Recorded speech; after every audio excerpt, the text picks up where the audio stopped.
Mateus capítulo 19, a partir do verso de número 3, que diz assim: Alguns fariseus aproximaram-se dele para pô-lo à prova e perguntaram-lhe: É permitido ao homem se separar, se divorciar da sua mulher por qualquer motivo?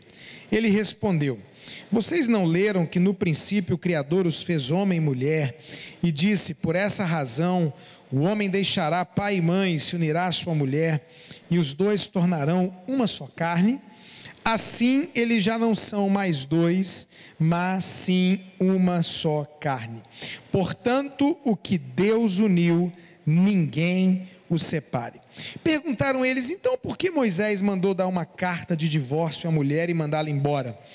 Ele respondeu: Moisés permitiu que vocês se divorciassem de suas mulheres por causa da dureza do coração de vocês.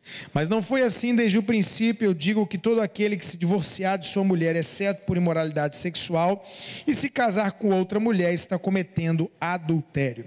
Os discípulos lhe disseram: se esta é a situação entre o homem e sua mulher, é melhor não casar. Ele respondeu: nem todos têm condições de aceitar esta palavra, somente aqueles a quem isso é dado. Alguns são eunucos porque nasceram assim, outros foram feitos assim pelos homens, outros ainda se fizeram eunucos por causa do reino dos céus. Quem puder aceitar, aceite. Obrigado, Pai, por essa noite. Oramos mais uma vez, pedindo que o Senhor nos envie a Tua palavra. Fale ao nosso coração, de modo que mais uma vez Teu nome seja glorificado. Demônios envergonhados e casais edificados em nome de Jesus. Diga amém. Queridos, trabalhando com casais há muitos anos, eu poderia dizer para você que eu tenho visto muitos, mas muitos casais mesmo, perdendo a sua bênção, a sua vitória, a promessa de Deus de uma família abençoada, de uma família de sucesso, de vida com abundância. E eu percebo que uma das razões por que os casais têm perdido a bênção, porque não têm desfrutado aquilo que poderiam desfrutar no seu relacionamento conjugal, é porque nós acabamos nos esquecendo que somos espírito, alma e corpo.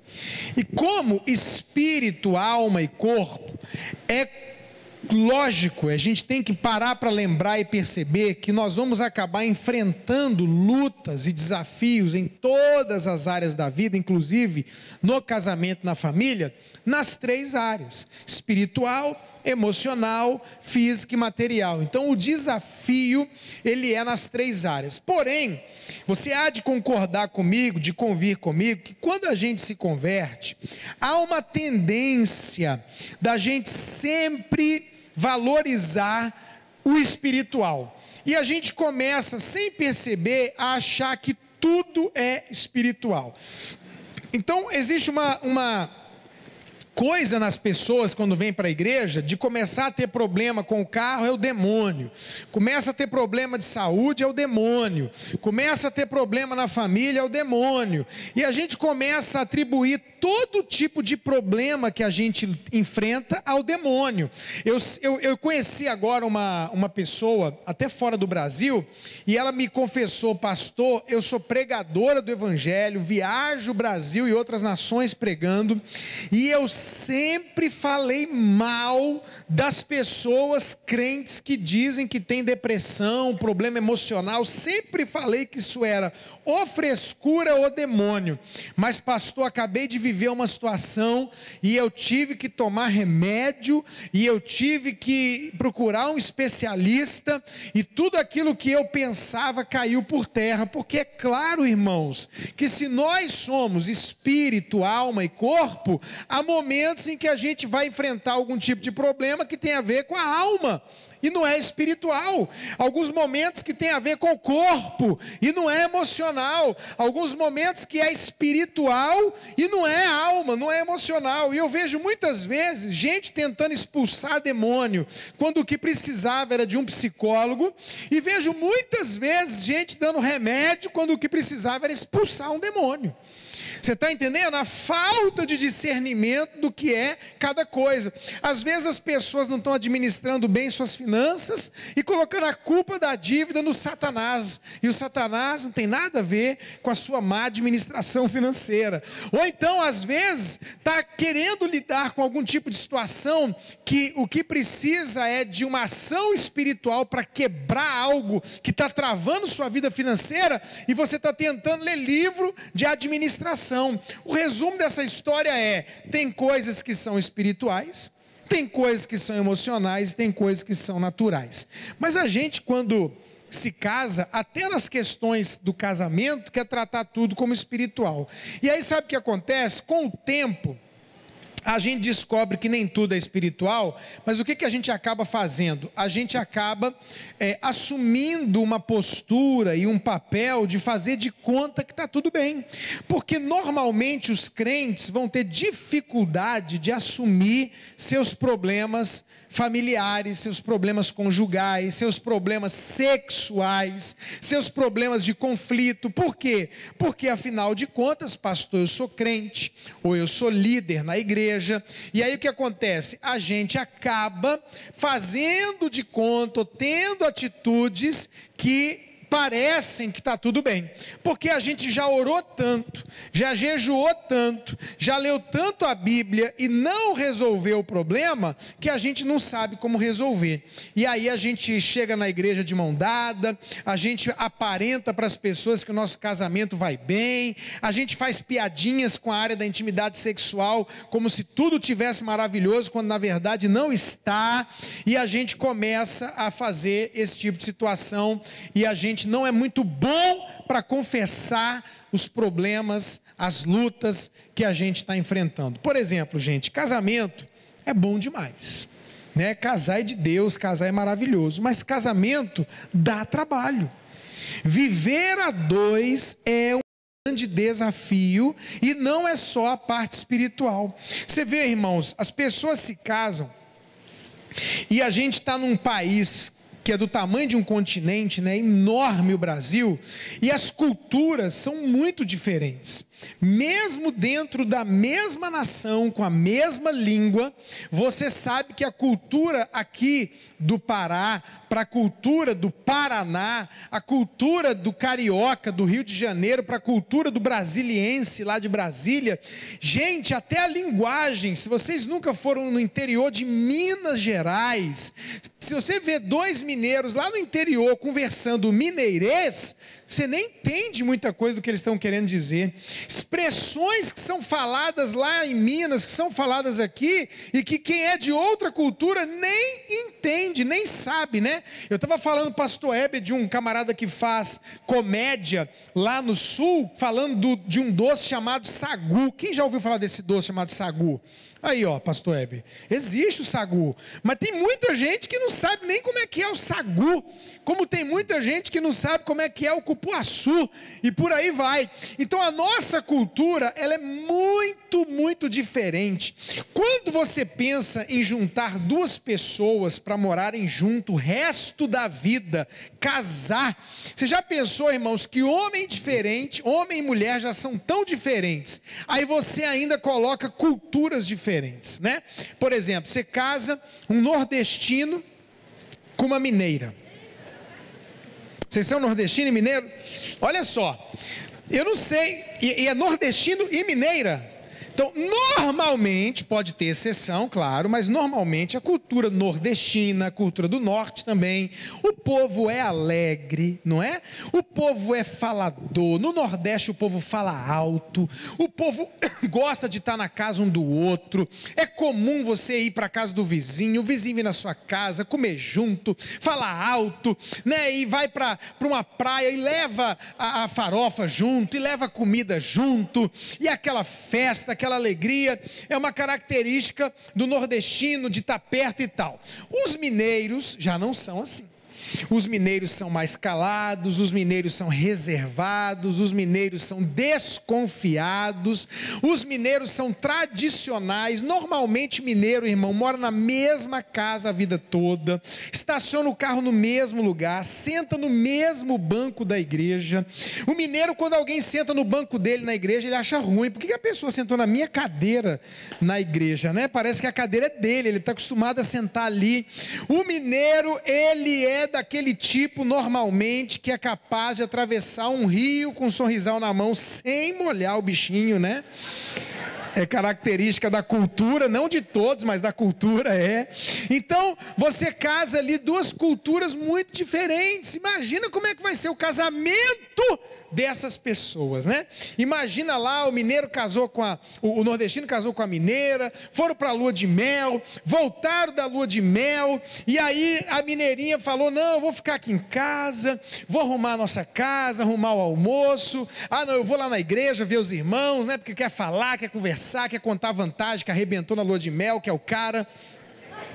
E aí ele vai chegar na igreja e falar, e contar, e rir. E aí de repente, irmãos, dentro da cultura dele é muito normal ele chegar e falar assim: gente, para um grupo assim de uns 2, 3 casais, vamos lá para casa, vamos almoçar lá em casa, vamos para lá, acabou o culto, vamos lá para casa, pega aí e tal. Ah, mas eu estou com meu filho, leva o menino, bora e tal. E aí normalmente, irmãos, isso aí já não é do nordestino, é do homem. O homem toma esse tipo de decisão e não avisa a mulher. Normalmente o homem tem dificuldade de pegar o aparelhinho chamado telefone e ligar e falar: amor, será que dá para levar? Ou então estou levando. O homem parece que ele tem uma dificuldade de fazer isso. Por outro lado, quando um homem aprende e resolve fazer uma coisa dessa com uma mulher, a gente sofre demais, irmãos, porque a gente liga para vocês, irmãs queridas, e vocês não atendem o celular.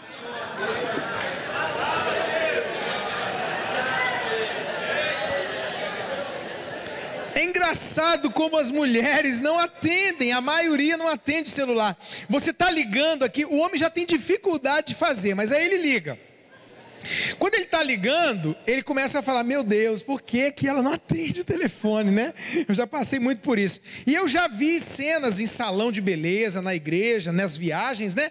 De mulheres assim, 3, 4 sentadas conversando ou em pé, e o telefone tocando. Aí lá pelo 3º toque, uma fala assim: tem um celular tocando. Aí a outra fala: ah, é o meu. Aí ela enfia a mão na bolsa. Ela vai achar o celular na bolsa? Não vai, porque a bolsa dessas mulheres tem 730 itens, meu irmão. Elas começam a vasculhar o celular, procurar o celular, o bicho tocando, está no bolso tal, na bolsa tal, vai. Quando ela acha o celular, que ela pega o celular, caiu a ligação. E aí, irmão, o cara já está aqui do outro lado, querendo quebrar o celular de raiva. Não é verdade, gente? Fala a verdade. Com raiva porque ela não atendeu. Aí a gente vai e liga. Se ela ligar junto, aí dá o culpado. Gente, é uma opressão.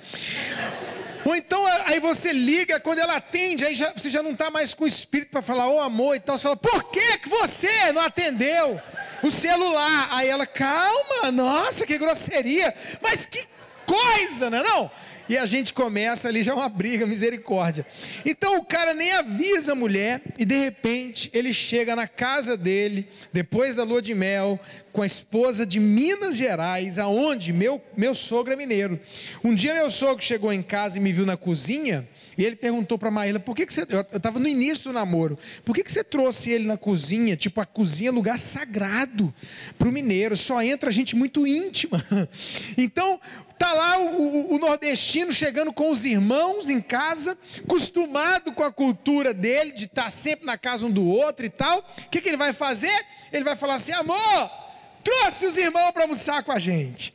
E a mineira econômica preparou a quantidade certinha de arroz, de feijão, de carne, de salada, meu Deus. E agora ele aparece aqui com mais 4, 5 para comer. E aí uma boa mineira...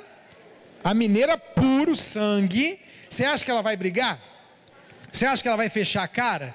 Você acha que ela vai pesar o clima? Nunca. Ela vai falar assim: não, que que bênção! Mas, irmão, por dentro ela está dizendo: a hora que todo mundo foi embora, você está morto. O pau vai quebrar, porque ele chega e diz assim: taca água no feijão, amor, irmão, ajuda, irmã, ajuda aí, e chama os caras já para jogar dominó, ou para ver um filme, ou para jogar alguma coisa, ou para bater papo, enquanto a mineira desesperadamente vai correr atrás de tentar resolver aquela situação. Quando esse pessoal for embora, que ela for brigar e reclamar, ele não vai entender, porque ele foi criado assim, gente aparecendo em casa. Eu lembro de um casal que falou isso comigo: pastor, eu passava eu casei com a minha esposa, aí eu chegava em casa, na nossa nova casa, aí um dia eu estou sentindo um cheiro de carne, meti a cara no muro, eita vizinho, churrasco, que maravilha! A minha esposa quase morre. Meu Deus, você botou a cara no muro, você falou da carne deles, está parecendo que você está pedindo. Ele falou: qual o problema, meu vizinho? Tipo, qualquer hora dessa eu também dou carne para ele, aí qual o problema, né? Não. Então as culturas, elas são diferentes. Você acha que um casal com culturas tão diferentes vai ter problemas e desafios no casamento, sim ou não? Vai. Mas pastor, aqui a maioria de nós é tudo Pará mesmo, ó. É a mesma cultura. Pode ser a mesma cultura, mas não é o mesmo temperamento, né? Às vezes você casa um sanguíneo, que é aquela pessoa que fala mais que a boca. O sanguíneo é aquele que chega numa festa e você sabe que ele chegou porque antes dele pisar na sala, a boca dele já vem denunciando lá de longe a chegada dele, porque ele conta piada, ele fala alto, ele mexe com todo mundo, né? Ele agita tudo, e de repente você casa um sanguíneo com uma melancólica, uma pessoa que gosta de arte, música, poema, chá, penumbra. E aí esse povo casa, irmão, e daqui a pouco eles estão casados, e aí o cara chega sábado à noite, ele quer ir para a pizzaria, ele quer ver gente, ele está precisando contar uma piada nova, entendeu? Ele está desesperado, e na hora que ele termina de descer para chamar a esposa, e aí vamos, ela está sentada num abajuzinho, numa luzinha, escrevendo, e fala: amor, você pode ler um negócio aqui comigo? E o cara recém-casado quer agradar, mas o sanguíneo, ele não consegue ficar parado, não consegue ficar quieto, é agitado, né? Mas aí ele: não, vou parar aqui. Oi, amor. Pois não, mas ele já para assim, a perna chega a estar tremendo, né? Agoniado para sair. Aí ela: ai, amor, ele pensa que ela vai ler um negocinho, é 4 páginas de leitura, ela quer falar da história, filosofar, é um desafio, irmão. Ó, eu vou ver uma foto aqui, o Heber falar para mim: pastor, vou te mostrar o meu álbum de casamento. Eu vou lá na casa do Heber, pego o álbum de casamento dele, eu faço assim, ó. Cara, que casamento legal. A minha mulher, irmãos, ela vai pegar o álbum, ela vai abrir a primeira foto, eu vou lá, converso, volto, ando, como, bebo, volto, e ela tá assim, na primeira foto: nossa, estava tudo verde em volta, né? Olha que sol lindo, que ângulo que ele pegou. Nossa, eu já contei aqui 7 pedrinhas no seu vestido. Pelo amor de Deus, como é que a pessoa consegue parar para ficar vendo uma foto 15 minutos? Nós somos muito diferentes. Você casa 2 pessoas assim, vai ou não vai ser um desafio? Vai ser um desafio. Você aí que já é casado, um gosta de dormir cedo, outro gosta de dormir tarde, né? Tem gente aqui que quando vai dando 9, 10, está falando: pastor, pelo amor de Deus, minha cama está me chamando, me gritando. É a pessoa que de noite ela não é ninguém, ela quer desmaiar. E tem gente que é coruja, quando chega a noite acorda, né? Agora é a hora de viver, quer conversar, quer fazer sexo, agora é a hora. E o outro está dizendo: minha filha, eu estou indo para a cama, desmaiar, morrer. O olho está vermelho, né? Não aguenta mais. Em compensação, o que dorme cedo, 6 horas da manhã, tá vivo. Aí a coruja começa, faz silêncio, né? está me acordando essa hora, pelo amor de Deus? Duas pessoas com horários muito diferentes, gente muito bagunceira, com gente muito organizada, gente que fala demais, com gente que parece uma múmia. Pastor, esse povo, quando a gente vai casar, irmãos, é um desafio, porque essas diferenças de temperamento, de cultura, de criação, elas afetam o dia a dia do nosso relacionamento, sem falar nas diferenças do namoro para o casamento, porque no namoro todo mundo é arrumadinho, né? Normalmente você conseguiu emagrecer para poder conquistar a pessoa, você está preocupado em estar sempre tomado banho, está preocupado sempre com um house no bolso, né? Vai chegando perto da casa da namorada, para garantir que está sem mau hálito. Época do namoro, ninguém arrota, ninguém peida na frente um do outro. Não é? Já viu o namorado? Não existe, irmão. Todo mundo se controla, né? Ninguém faz nada na frente um do outro. A gente estava num almoço de família e o Ricardinho era pequeno, ele soltou um arroto na mesa. E a Maísa e a Bianca, adolescentes ali, acho que tinha 11 anos, 10 anos. Credo, que coisa horrorosa. E ficou reclamando. Aí a mãe dele falou, né, meu filho, educação. Eu falei, ô garoto, a educação. Mas gente, nos tempos de hoje, você vê um menino arrotar, você tem que ficar feliz. Eu falei, esse menino é homem, graças a Deus, né? É bom ver um menino arrotando, oh meu Deus, tem um homem ali, graças a Deus. Mas não pode falar abertamente para não virar bagunça. Então a educação e tal. Mas as meninas reclamaram tanto que eu falei para elas, eu falei, princesa, olha, todo homem arrota e peida. Vocês vão namorar e na época do namoro os caras se controlam, mas depois que casa, vira guerra nuclear. Tem homem que tem a capacidade de peidar e segurar a mulher. Põe debaixo do lençol, trava os vidros, já viu isso? Eu já fiz isso, soltei, ó. E a minha mulher, meu Deus, querendo abrir o vidro, eu falei, ó, se quiser abre a porta, mas o vidro já era. Casou é no amor e é no fedor também. Na época do namoro, gente, as pessoas, elas não mostram nada de ruim, é tudo lindo, é tudo maravilhoso. Na época do namoro, quem é que vai parar para pensar nas toalhas que são esquecidas de levar para o banheiro, você fica gritando 20 anos a pessoa para levar a toalha? Quem é que imagina que vai brigar por causa da pasta de dente, por causa do óleo da cozinha? Quem é que imagina que o outro ronca? Não, o namorado não pensa nisso não. Ah, será que ele ronca? Será que vai atrapalhar meu sono? Mas eu tive um casal na minha igreja, os dois eram sargentos de aeronáutica. A mulher falou assim, pastor, o senhor podia ir lá em casa fazer uma oração para o meu marido? Eu falei, o que foi?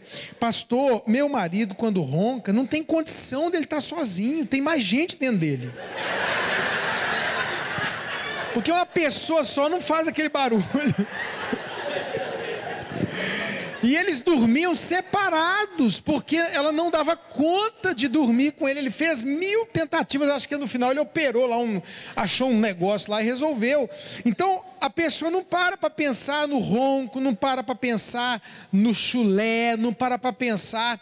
Essa minha filha que está ali, a mais velha, a Maisinha, ela fala à noite. Conversa à noite, tem esse negócio, está dormindo e fala. Irmão, eu já tive em situações lá em casa que a gente estava vendo um filme, de repente a Maísa dormiu, você está lá vendo um filme de suspense, alguma coisa, tudo apagado de noite, de repente a Maísa... Cara, é um susto, meu Deus, que isso? Né? Agora eu vou fazer o casamento da Maísa com o marido dela. Você acha que eu vou contar para o rapaz que ela fala à noite? Não vou não, vou casar os dois, vou abençoar, eles vão para a lua de mel, eu vou deitar na minha cama, Deus tem misericórdia da minha filha, né? Todo pai fica desesperado, mas eu vou imaginar, eles agora tiveram um momento sexual deles, dormiu, ela falou e ele caiu da cama agora, assustado. Então, gente, nós, quando a gente está ali, na época do namoro, nós não paramos para pensar nisso, e todas essas coisas são um grande desafio para nós. Obrigado, meu querido. Muito obrigado. Então deixa eu te falar uma coisa. existe essa luta na área espiritual, emocional, na área relacional. Existe essa luta também na alma. Quantas situações difíceis a gente vive hoje.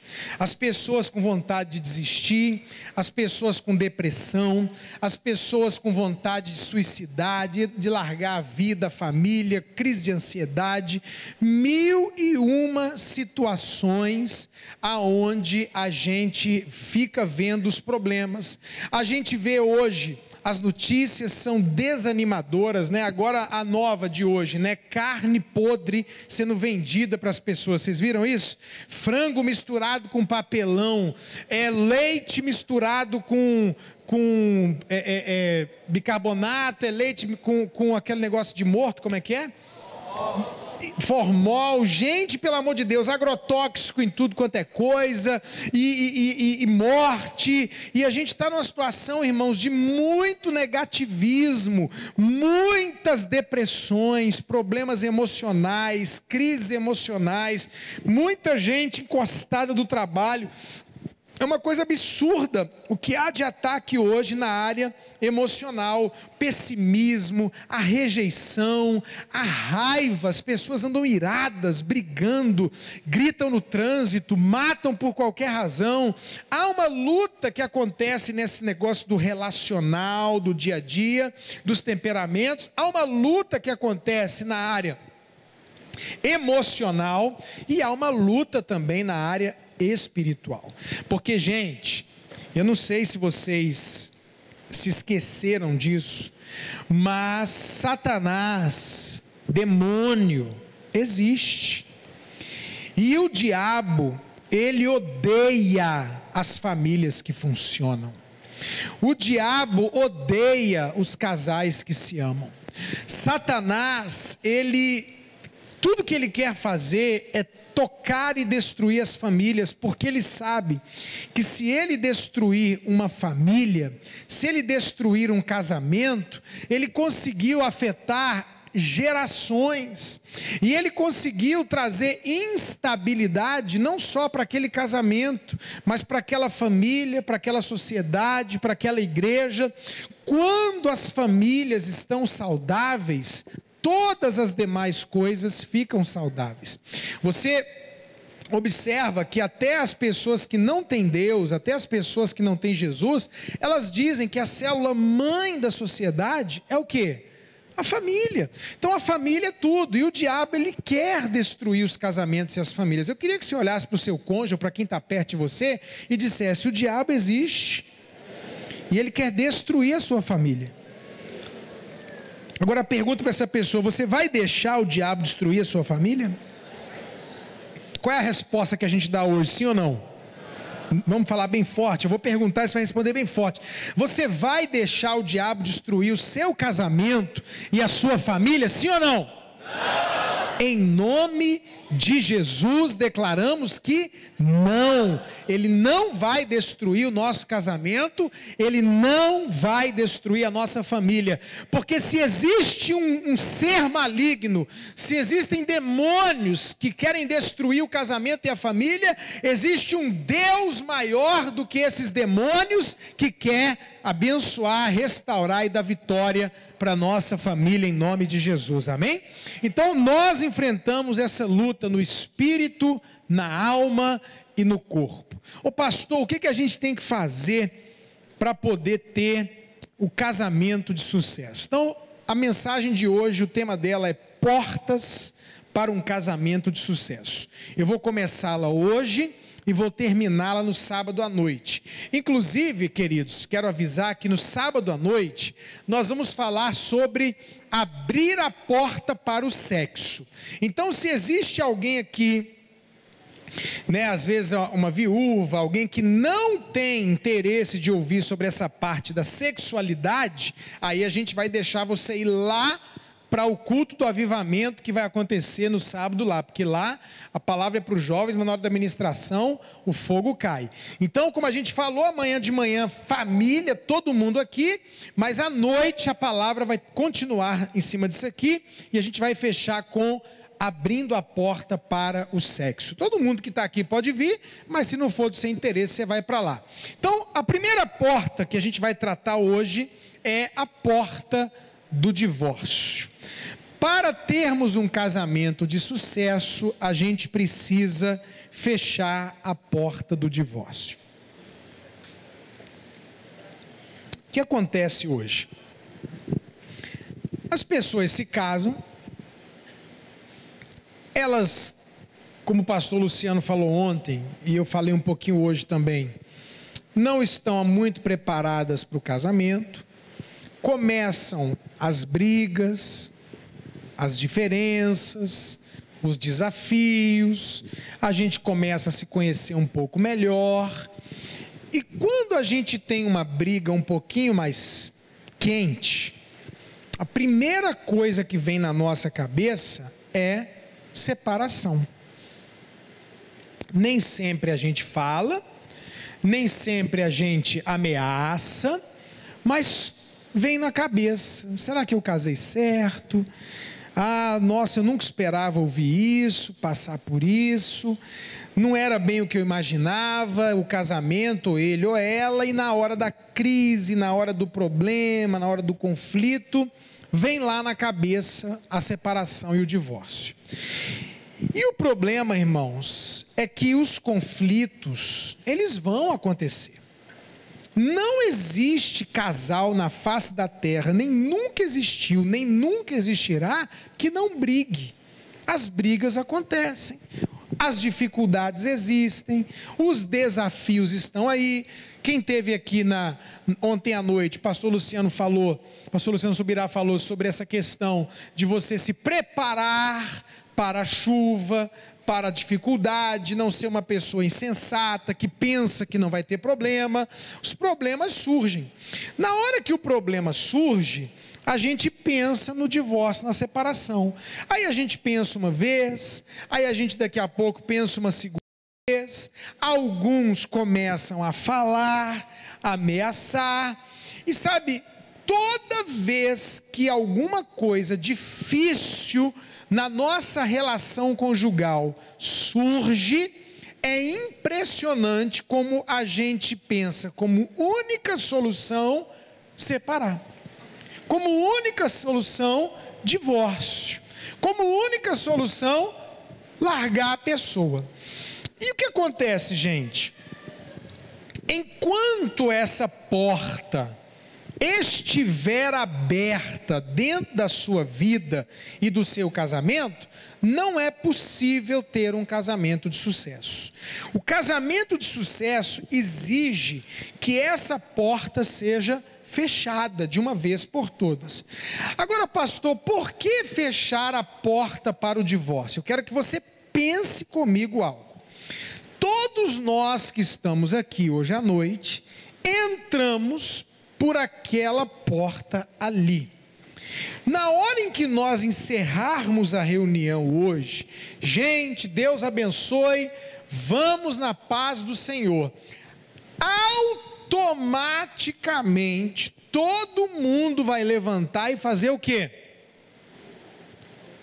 Ir para aquela porta, sim ou não? É automático, você nem pensa. Gente, Deus abençoe, até amanhã às 9 horas, você levanta e vai para lá. E é isso que a gente faz no casamento. A gente tem um problema, pensa na separação. Passou uma luta, pensa no divórcio. Está com uma situação complicada, pensa naquela porta o tempo inteiro. A única saída que a gente vê automaticamente é se separar. Porém, amados, se a gente de repente vai em direção àquela porta e caiu uma grade e travou a porta, alguém trancou a porta e sumiu com a chave, eu quero perguntar para o pastor Heber: tem outra saída desse prédio fora aquela porta? Existe? Quem sabe que existe outra saída daqui? Levanta a mão. Quem sabe? Poucas pessoas. Você só vai cogitar sair desse prédio por outra saída se aquela porta estiver fechada. É ou não é verdade? Se aquela porta é uma possibilidade de saída, ninguém pensa em sair por outra porta. Mas o que nós temos que fazer hoje à noite? Se nós tomarmos uma atitude hoje de fechar a porta para o divórcio, só então é que nós vamos pensar em outras possibilidades para o nosso casamento. A verdade é que existem outras saídas para o problema do casal que está pensando em separar ou até se separou. Mas a questão é que eles nunca pensaram em possibilidades reais de solução, porque toda a vida a única saída que eles pensavam era o divórcio e a separação.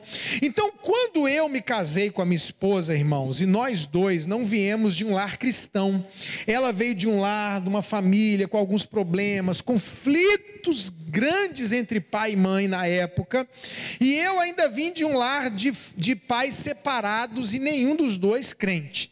Mas quando a gente se converteu, nós congregamos numa igreja onde tinha muita reunião para a família, muitos cultos, todo mês tinha um culto para a família, tinham ministérios de casais para casais jovens, casais mais velhos, etc, etc.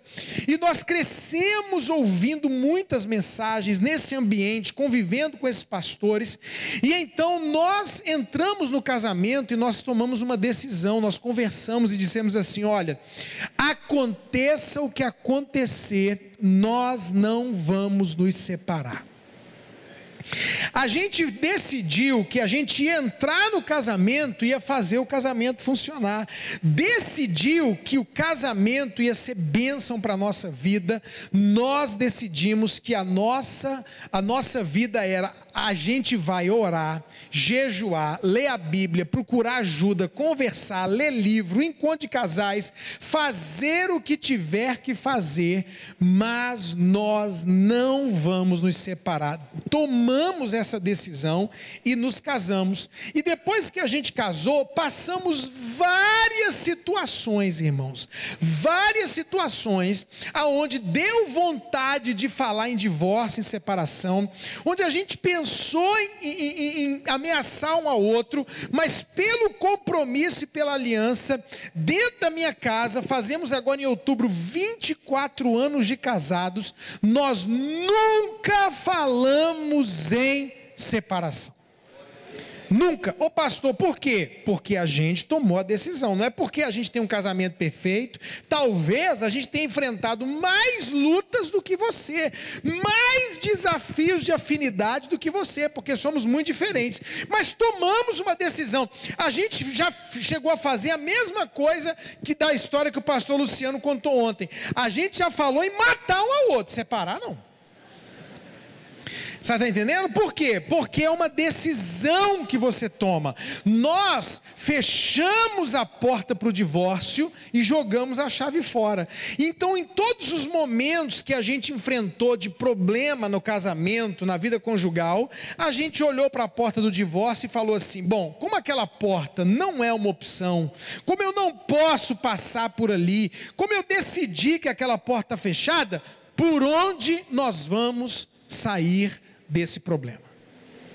Então, nesse momento, eu começo a enxergar as janelas do local, eu começo a enxergar outras portas, e mesmo que não hajam janelas e portas no local, eu posso pegar um pedaço, esse ferro aqui, ó, e quebrar uma parede dessa, bater até ela quebrar para eu sair. Eu posso pular o teto, eu posso arrebentar com aquela cruz de madeira, aquela porta ali. Eu vou achar uma saída para o problema que eu estou enfrentando.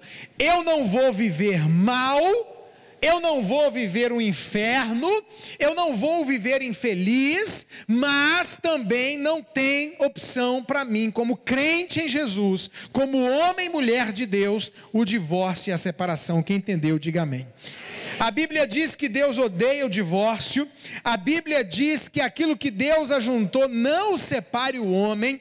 Não é a vontade de Deus o divórcio, separação. Irmão, a lei brasileira permite, leis de nações permitem, pode ser normal hoje no mundo e até na igreja, e até pastores e líderes, infelizmente, gente até de nome de referência, tem se separado e casado novamente, mas isso está completamente fora do propósito de Deus e da palavra de Deus. Gente que tem a Bíblia como palavra de Deus, livro de regra, fé e prática, gente que segue o Senhor e que é sério, sabe que Deus não está nisso. Quem entendeu, diga amém. Então, se você quer ter um casamento de sucesso e você quer deixar um legado para a geração e para as suas gerações, a primeira coisa que a gente tem que fazer, irmãos, é fechar a porta para o divórcio. É dizer, por essa porta eu não vou passar, eu não vou me separar. Eu vejo muita gente que fica falando em separação. Crentes, às vezes não separou, mas ameaça. Cria insegurança no cônjuge, cria um clima pesado. Filhos, quando ouvem esse tipo de ameaça, irmãos, você tira a estabilidade emocional da criança. Você faz a criança começar a ter problema, insegurança, desestabiliza ela emocionalmente, porque a criança ela não entende muito bem essas coisas. Ela entende é que o pai vai embora, ela entende é que a mãe vai embora, ela não entende e tudo mais. Eu sempre preguei isso, e alguns anos atrás um pastor que estava se separando, ele me contou que quando ele chegou para a esposa, ele tinha uma filha de mais ou menos 8 ou 9 anos de idade, um garoto de mais ou menos 11 anos ou 12 anos de idade, e ele sentou os filhos no sofá na sala com a esposa, e ele falou: olha, o papai e a mamãe está com problema, não está dando certo, e nós vamos nos separar. Irmãos, o garoto, a menina começou a chorar, e o garoto ajoelhou na sala, começou a chorar e orar, e ele dizia assim: Deus, onde foi que eu errei? Porque, de fato, a criança chega ao ponto de pensar que a culpa dos pais estarem se separando é dela. De alguma forma, algumas crianças trazem essa responsabilidade para eles, ou mesmo que não seja o caso, você cria uma situação muito complicada na alma e nas emoções da criança. A gente viu várias reportagens, várias coisas de pais que saem de casa e daqui a pouco a filha se perde, o filho se perde em droga, em álcool. Quando um pai se separa quando um homem se separa de uma mulher e tem filhos, não sabe quem vai entrar na história daquelas meninas amanhã quando essa mulher casar de novo, não sabe quem vai entrar na vida daquele homem quando ele casar com outra mulher, e pode acontecer como aconteceu em São Paulo lá com aquela doida lá dos Nardoni, né, que jogou a criança e matou, ou uma reportagem em Brasília de uma mulher que se separou e daqui a pouco arrumou um namorado, e o cara estava estuprando a filhinha dela, a babá pegou, tipo de 3 aninhos, e o pai revoltado querendo matar, e a gente perguntando: cadê você? Porque você não ficou em casa para proteger os seus filhos? Porque nós nunca sabemos, irmãos, o prejuízo, a brecha que é uma separação e um divórcio. Então, separar-se não é uma opção legítima para um crente em Jesus. O que nós temos que fazer, os que estamos casados, mesmo que tenhamos casado, aspas, errado, fora daquele projeto de Deus, se casamos, agora a gente tem que fazer o casamento funcionar, reedificar o que tem que ser reedificado, trabalhar para consertar, para melhorar, para abençoar e ter um casamento de sucesso, mas fechar a porta para o divórcio. Quem entendeu, diga amém. Agora, a gente tem algumas situações, exceções na Bíblia para esse problema. Quais são elas? Vamos colocar ali para a gente ver?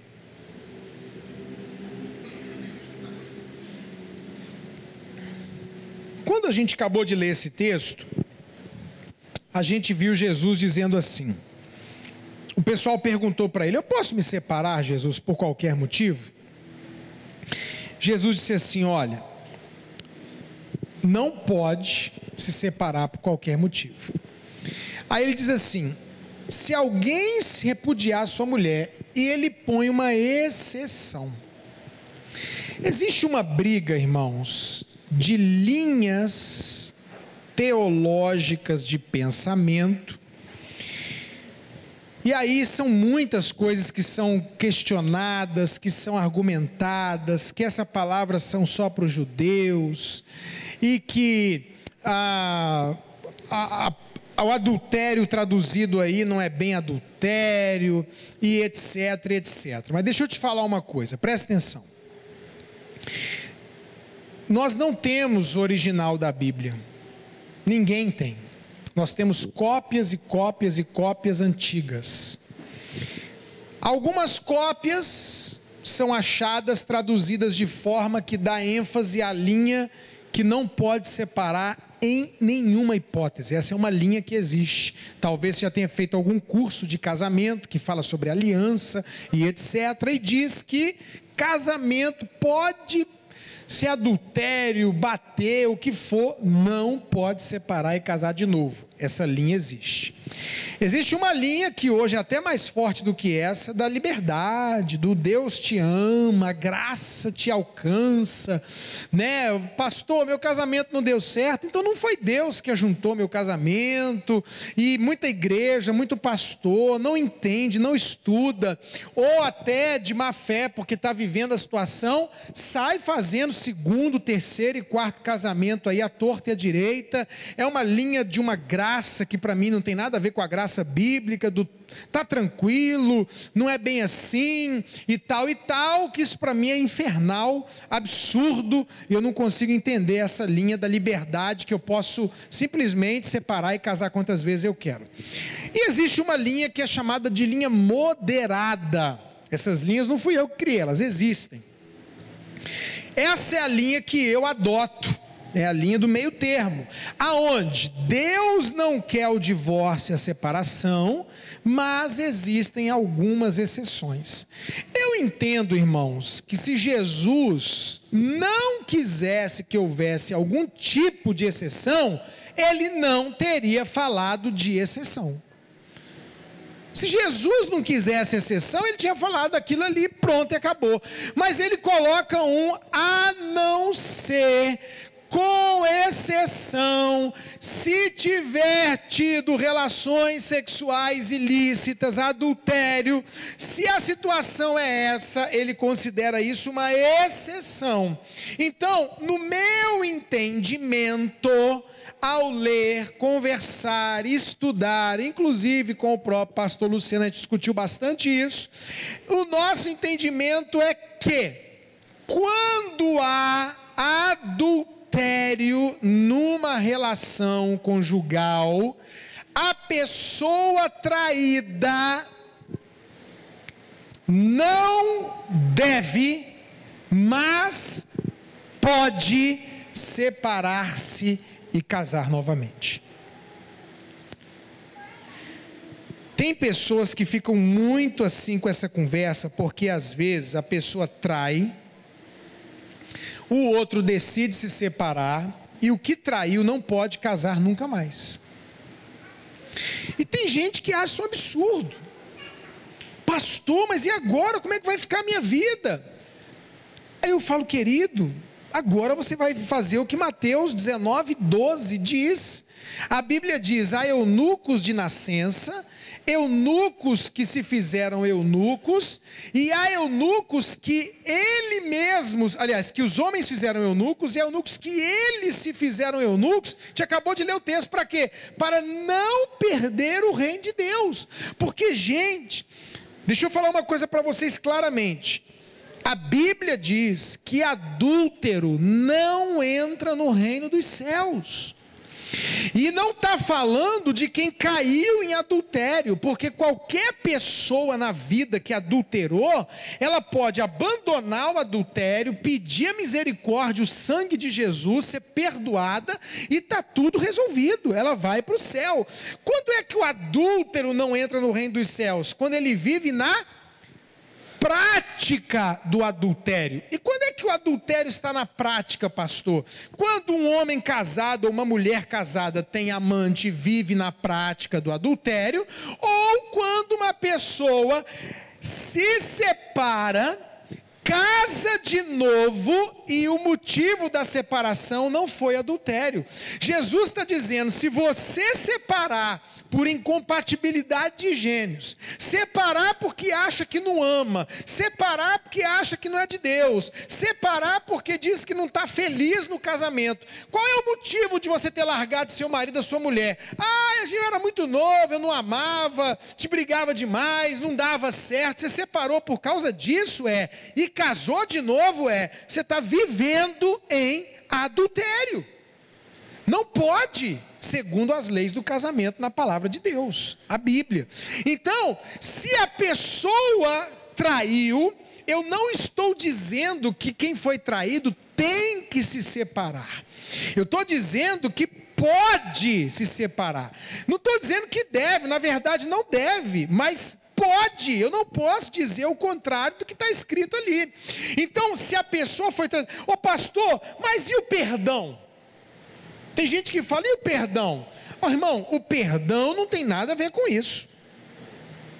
Se a pessoa foi traída, ela tem que perdoar? Sim ou não? Sim ou não, gente? Claro que ela tem que perdoar. Do mesmo jeito que ela tem que perdoar o que roubou, ela tem que perdoar se alguém violentou sexualmente, prejudicou. Nós, como crentes, temos que perdoar. Tem a mensagem lá, o perdão na família. Como que eu perdoo? Por que tenho que perdoar? Agora presta atenção numa coisa.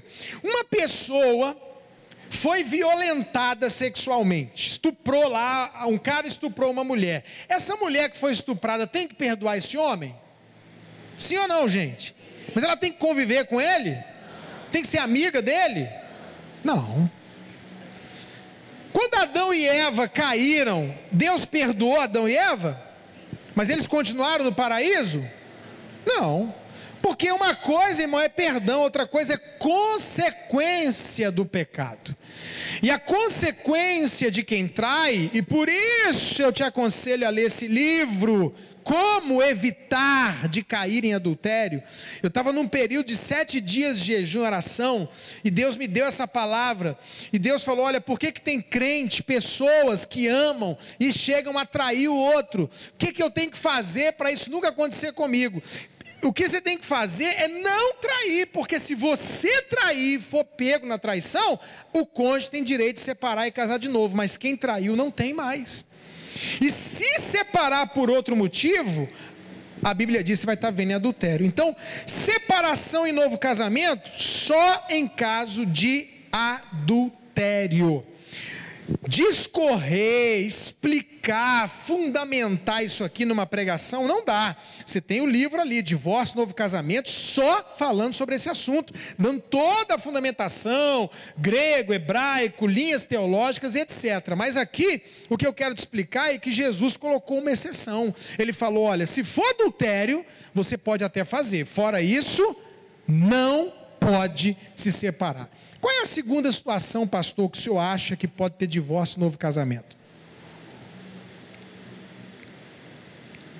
Quem está passando aí o slide? Lá. Se o cônjuge for abandonado por seguir a Jesus. Olha o que a Bíblia diz em Coríntios 7, de 12 a 15. Aos mais digo eu, não o Senhor. Se algum irmão tem mulher incrédula e esta consente morar com ele, não a abandone. Olha a instrução bíblica, irmão. Crente casou com não crente, ou os dois não eram crentes e um se converteu e está tendo problema, não separe. Não separe. Mas meu marido não quer deixar eu vir na igreja. Não interessa, isso não é motivo para você separar. Mas a gente, não, ele é espírita, recebe espírito. Problema, o seu casamento não tem nada a ver com isso. Não separe. E a mulher que tem marido incrédulo e este consente viver com ela, não deixa o marido. Mas, o que o apóstolo Paulo fala? Se o descrente, se o que não é crente, quiser se apartar, se separar, largar, abandonar, que se aparte. Aí Paulo diz assim: nesse caso, que o crente foi abandonado pelo não crente, não fica sujeito à servidão, nem o irmão, nem a irmã. Deus vos tem chamado à paz. O contexto deste texto está falando de quando um crente abandona, aliás, um não crente abandona um crente por causa da fé. Vamos dar um exemplo? Um casal não era crente, um se converteu.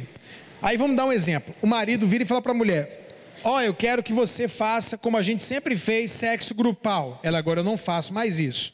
Eu quero que você beba comigo. Eu não bebo mais. Eu quero que você use droga comigo. Eu não uso mais. Eu quero que você continue roubando e mentindo comigo. Eu não faço mais isso. O cara fica com raiva e fala assim: ou eu ou Jesus.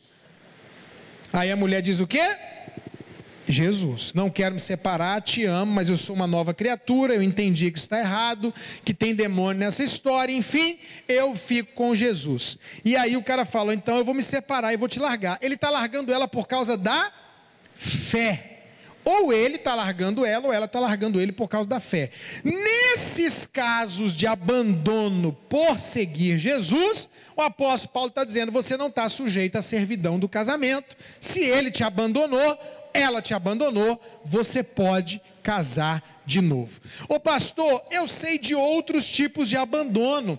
Não abandonou por causa de Jesus, era crente ou não era crente. Qualquer tipo de abandono que aconteça, eu posso casar de novo? Queridos, 99% dos abandonos é adultério. E quando não é, vai acabar sendo. Pensa comigo, um cara abandonou a mulher, ou a mulher abandonou o cara, foi embora, não quero mais esse casamento e sumiu. O que vai acontecer? Esse homem nunca mais vai arrumar mulher na vida dele? O que você acha? Ele vai, e na hora que ele arrumar uma mulher, virou adultério e a pessoa está livre para casar novamente. Terceiro caso, em caso de morte do cônjuge. Nesse caso aí, irmãos, a gente ensina e começa a gente a orar para o cônjuge morrer. É misericórdia. Jesus leva ele. Teve um cara que orou: Senhor, eu amo minha mulher, mas o Senhor ama ela muito mais do que eu. Então leva ela para estar contigo. A mulher casada está ligada pela lei ao marido. E a mesma coisa, irmãos. O marido ligado à lei à mulher, enquanto ele vive. Mas se o mesmo morrer, desobrigada ficará da lei conjugal. De sorte, olha o que a Bíblia diz, irmãos: que será considerada adúltera ou adúltero, se vivendo ainda o cônjuge, o marido, unir-se com outro homem. Porém, se morrer o marido, estará livre da lei e não será adúltera se contrair novas núpcias. Caso de adultério, caso de abandono, caso de morte do cônjuge, pode casar novamente. E o último caso que eu sei, que eu entendo, que eu vejo na Bíblia, que pode ter novo casamento, é conversão. 2 Coríntios 5,17, assim se alguém está em Cristo, é nova criatura, as coisas antigas já passaram, eis que se fizeram novas. Pastor, eu vivi uma separação antes de Jesus, antes da minha conversão. Eu agora me converti, mas eu já fui casado. A gente pergunta: tem como você restaurar esse casamento? Pastor, não tem, porque tem isso, aquilo, até ela já casou, já tem filho, já vive uma outra vida, eu não tenho como restaurar o meu casamento. Nesse caso, as coisas velhas já, Deus não leva em conta o tempo da ignorância, você está liberado para casar de novo. Agora, quem está ouvindo essa mensagem hoje ou amanhã, quem está ouvindo essa mensagem agora, se você pensou em se separar e não tem adultério, não tem abandono por seguir Jesus, não morreu e não era numa situação antes de ser crente, à luz da palavra de Deus, qualquer pessoa que se separar e casar de novo, estará vivendo em adultério.